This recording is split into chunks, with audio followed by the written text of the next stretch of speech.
The clearest message that we get from this 75-year study is this: good relationships keep us happier and healthier, period. We've learned 3 big lessons about relationships. The first is that social connections are really good for us and that loneliness kills. It turns out that people who are more socially connected to family, to friends, to community are happier, they're physically healthier, and they live longer than people who are less well connected. And the experience of loneliness turns out to be toxic. People who are more isolated than they want to be from others find that they are less happy, their health declines earlier in midlife, their brain functioning declines sooner, and they live shorter lives than people who are not lonely. The second big lesson that we learned is that it's not just the number of friends you have, and it's not whether or not you're in a committed relationship, but it's the quality of your close relationships that matters. It turns out that living in the midst of conflict is really bad for our health. And the third big lesson that we learn about relationships and our health is that good relationships don't just protect our bodies, they protect our brains.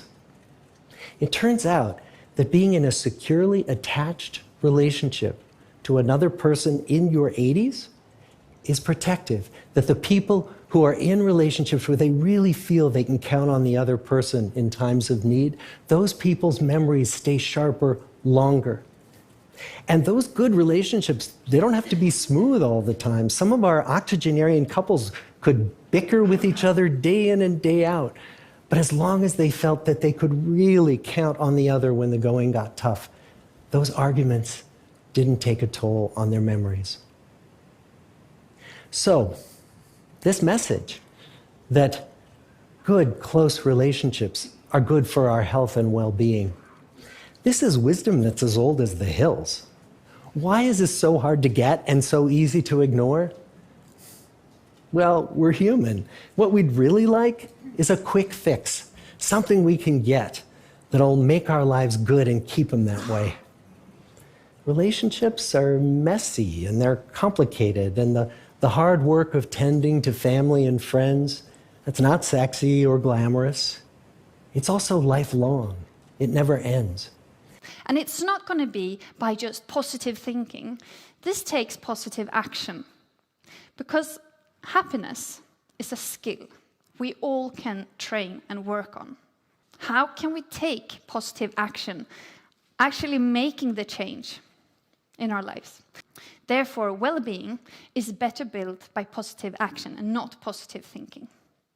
According to several studies, having functioning relationships is as important, if not even more important, as exercising well and having a good diet. And this can even help us live longer. The data showed that chasing happiness can make people unhappy. And what really struck me was this: even though life is getting objectively better by nearly every conceivable standard, more people feel hopeless, depressed, and alone. There's an emptiness gnawing away at people. Sooner or later, I think we all wonder, is this all there is? And according to the research, what predicts this despair is not a lack of happiness. It's a lack of something else, a lack of having meaning in life. The renowned psychologist Martin Seligman says meaning comes from belonging to and serving something beyond yourself, and from developing the best within you. Our culture is obsessed with happiness, but I came to see that seeking meaning is the more fulfilling path. And the studies showed that people who have meaning in life, they're more resilient, they do better in school and at work, and they even live longer. I found that there are what I call 4 pillars of a meaningful life. And we can each create lives of meaning by building some or all of these pillars in our lives. The first pillar is belonging. Belonging comes from being in relationships where you're valued for who you are intrinsically and where you value others as well.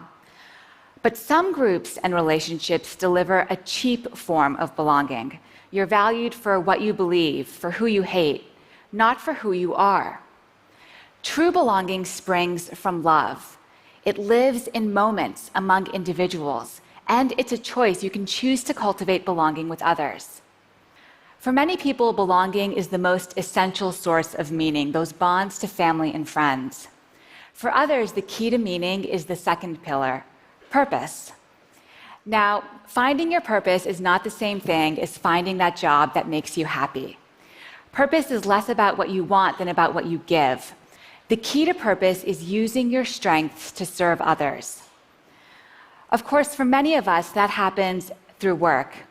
That's how we contribute and feel needed. But that also means that issues like disengagement at work, unemployment, low labor force participation, these aren't just economic problems, they're existential ones too. Without something worthwhile to do, people flounder.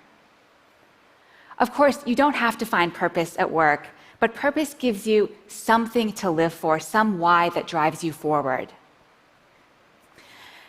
The third pillar of meaning is also about stepping beyond yourself, but in a completely different way.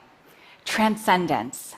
Transcendent states are those rare moments when you're lifted above the hustle and bustle of daily life.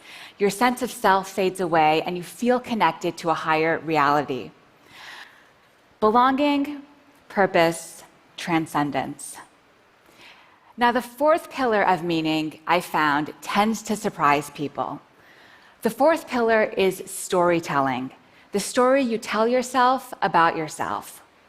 Creating a narrative from the events of your life brings clarity. It helps you understand how you became you.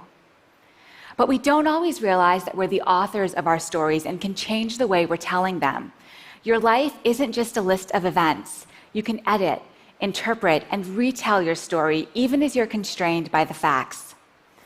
People leading meaningful lives, he's found, they tend to tell stories about their lives defined by redemption, growth, and love. But what makes people change their stories? Some people get help from a therapist, but you can do it on your own too, just by reflecting on your life thoughtfully. How your defining experiences shaped you, what you lost, what you gained. You won't change your story overnight. It could take years and be painful. After all, we've all suffered and we all struggle. But embracing those painful memories can lead to new insights and wisdom, to finding that good that sustains you. Belonging, purpose, transcendence, storytelling. Those are the four pillars of meaning. We need to build these pillars within our families and our institutions to help people become their best selves. But living a meaningful life takes work. It's an ongoing process. As each day goes by, we're constantly creating our lives, adding to our story. And sometimes we can get off track. Happiness comes and goes, but when life is really good and when things are really bad, having meaning gives you something to hold on to. Thank you.